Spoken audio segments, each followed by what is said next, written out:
Sebelum melanjutkan video ini, klik tombol subscribe. Dan jangan lupa klik tombol lonceng, agar Anda tidak ketinggalan video terbaru dari Angkasa Biru.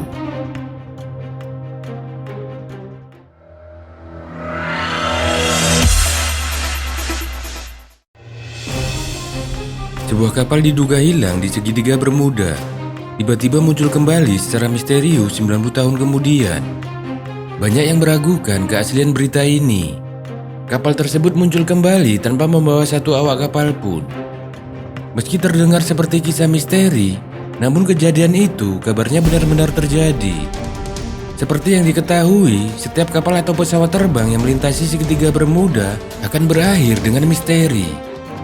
Kapal dan pesawat terbang tersebut seolah-olah menghilang tanpa jejak. Banyak yang menduga ini karena ada tarikan gravitasi yang sangat tidak stabil di area segitiga Bermuda. Nah, salah satu kapal yang lenyap di segitiga Bermuda dan kemudian muncul kembali 90 tahun kemudian adalah SS Cotopaxi. Kapal ini dilaporkan hilang dekat segitiga Bermuda pada tanggal 1 Desember 1925.